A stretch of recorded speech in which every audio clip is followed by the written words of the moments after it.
नमस्कार दोस्तों, जय श्री राधे कृष्णा। आज हम इस वीडियो में जानेंगे कि श्री कृष्ण हमेशा पीले वस्त्र ही क्यों धारण करते हैं। इसका आखिरकार क्या रहस्य है। आपने भी देखा होगा, आपने भी कभी ध्यान दिया होगा कि श्री कृष्ण को लगभग हर चित्र में, हर दिन, हर मंदिर में और हर कथा में पीले वस्त्रों में ही क्यों दिखाया जाता है। क्या यह सिर्फ एक सुंदरता के लिए है या इसके पीछे कुछ गहरा आध्यात्मिक रहस्य छुपा हुआ है जो हम नहीं जानते। एक ऐसा रहस्य जो बहुत कम लोग जानते हैं। आज हम जानेंगे कि आखिरकार श्री कृष्ण पीले वस्त्र ही क्यों धारण करते हैं और क्यों मंदिरों में भी उन्हें पीताम्बर में ही दिखाया जाता है। कृष्णा के पीले वस्त्रों को पीताम्बर कहा जाता है, यानी पीत यानी पीला रंग और अंबर यानी वस्त्र। लेकिन यह केवल एक वस्त्र नहीं बल्कि एक प्रतीक है।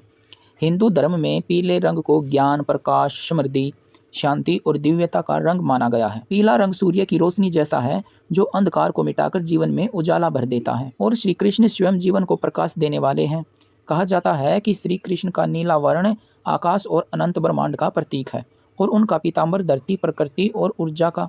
जब नीला और पीला एक साथ आते हैं तो उसका अर्थ होता है आकाश और पृथ्वी का मिलन, यानी ईश्वर और प्रकृति का मिलन। यही कारण है कि श्री कृष्ण को पीताम्बरधारी कहा जाता है।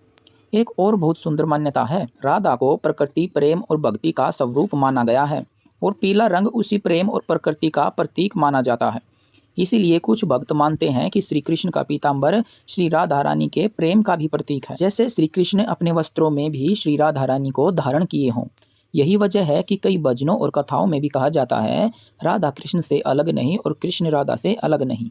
अब ये सवाल है कि मंदिरों में भगवान को पीले वस्त्र ही क्यों पहनाए जाते हैं, क्योंकि पीला रंग शुभ माना जाता है।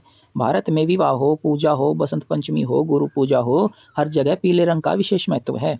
पीला रंग बृहस्पति यानी गुरु ग्रह से भी जोड़ा गया है और गुरु का अर्थ है ज्ञान। जब श्री कृष्ण स्वयं अर्जुन के गुरु बने और उन्होंने भगवद गीता का दिव्य ज्ञान दिया, इसलिए पीला रंग उनके ज्ञान स्वरूप का भी प्रतीक माना जाता है।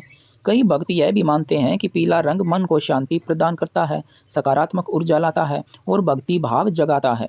इसलिए जब भक्त श्री कृष्ण को पीले वस्त्र, पीले फूल, पीला चंदन अर्पित करते हैं तो यह सिर्फ एक भेंट नहीं होती, बल्कि यह एक प्रेम, श्रद्धा और समर्पण का भाव होता है। बसंत ऋतु में जब प्रकृति पीले फूलों से सज जाती है, सरसों के खेत लहलाते हैं, तब श्री कृष्ण का पीताम्बर उसी बसंत सौंदर्य से जुड़ जाता है, जैसे स्वयं प्रकृति श्री कृष्ण का स्वागत कर रही हो। इसीलिए वृंदावन और मथुरा में कई उत्सवों में पीले वस्त्रों का विशेष महत्व होता है और शायद यही कारण है कि जब हम भी श्री कृष्ण को देखते हैं, पीताम्बर में उनका स्वरूप मन को तुरंत आकर्षित कर लेता है, क्योंकि वह सिर्फ रंग नहीं, एक संदेश है ज्ञान का, प्रेम का, प्रकृति का और ईश्वर से जुड़ने का। तो अगली बार जब भी आप श्री कृष्ण को पीले वस्त्रों में देखें तो याद रखिएगा, वो सिर्फ पीला रंग नहीं बल्कि प्रेम, ज्ञान और दिव्यता का प्रतीक है। क्या आपको पहले से ये रहस्य पता था? कमेंट में राधे राधे लिखकर जरूर बताइए। अगर वीडियो पसंद आई हो तो इसे लाइक कर दीजिएगा और ऐसे ही अद्भुत रहस्य जानने के लिए हमारे चैनल को सब्सक्राइब करना ना भूलें। मिलते हैं आपसे अगली वीडियो में। जय श्री कृष्णा, जय जय श्री राधे।